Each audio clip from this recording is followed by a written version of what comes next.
At the end of this video, one of these rams is going in with all the ladies, and the other one is staying here. They've been waiting all year. The ewes have gotten closer and closer, and now they're playing kissy face through the bars. It's time. Someone is gonna have a great weekend.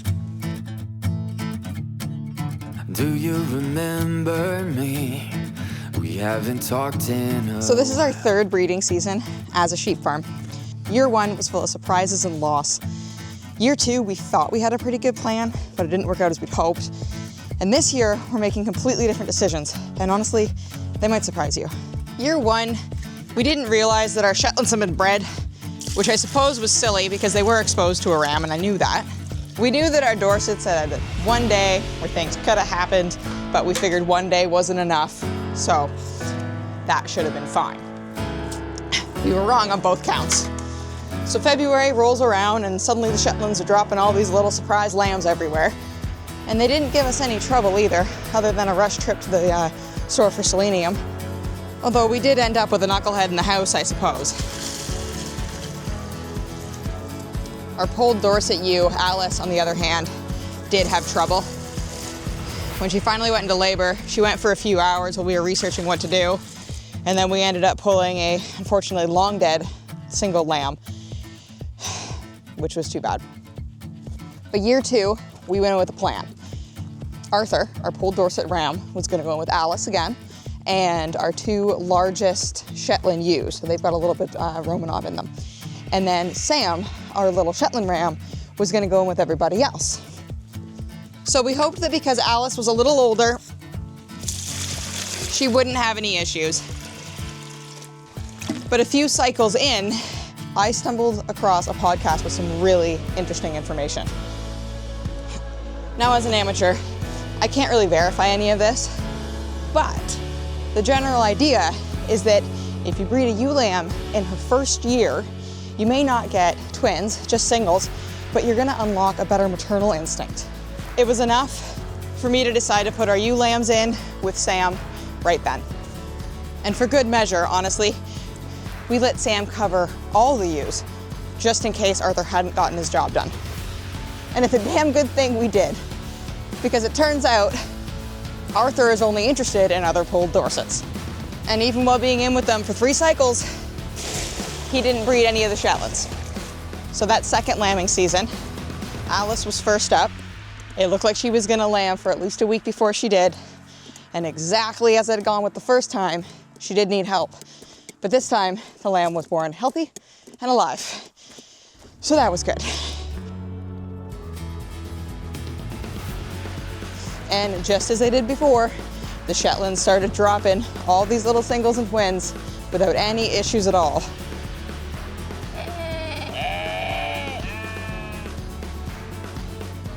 Over the last couple weeks of my pregnancy and the first couple weeks home with our newborn. So only one ewe didn't get pregnant. And of that, we only had one lamb who didn't make it.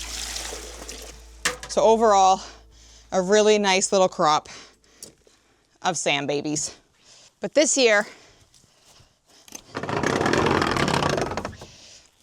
we're making different decisions. Jack has finally come around and decided that he quite likes the Shetlands. And after weeks of research into all the genetics and the colors, he's decided that there's no way any of our Shetlands are going to anything but another Shetland. Come on. So little Sam is getting everything, except for Alice. Arthur's still gonna get Alice. With the ewes we have, there's potentially some really, really amazing colors we could be getting.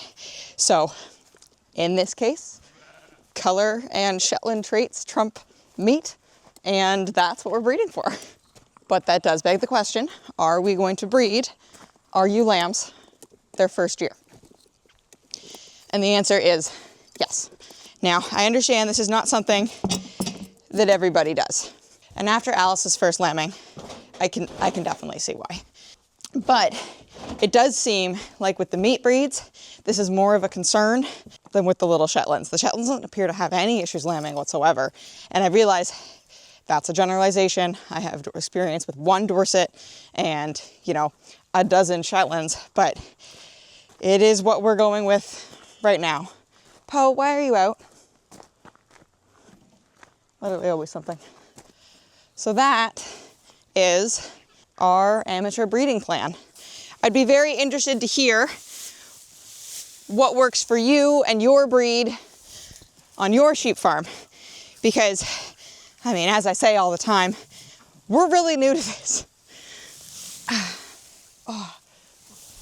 So do you breed your ewe lambs first year? Please let me know. Here's more of this. Speaking of amateur, I know better than to leave the string on, and I went and did it anyways. Oh, and it's been a real mess. Hey, knucklehead, how you doing? Oh, more string. So much string. You hear that, Arthur? You hit me with the mineral, and now you're not getting any ladies. It's not that personal.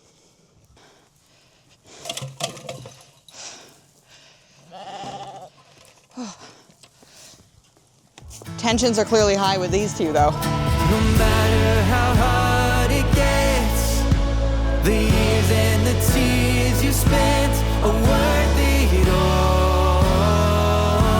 It's worth it all. Don't have to live with regrets. Look up and lift up your head and stand up tall. Well, that was a busy afternoon. But the rams are where they're supposed to be. And I even got the ewe lambs out. So that's awesome. Arthur has already completed his job, wink, wink, at least 6 times, which, I mean, I'm not going to tell him it might be overkill, but he can do what he'd like to do. And Sam, I don't know, he's showing lots of interest, but I haven't actually seen him accomplish anything. So we will see. It's, I mean, first day, lots of time. Everyone is grazing, which is awesome. I just got to get, top up everybody's waters. And then I would say that is a good day's work done. Don't sleep on your dream.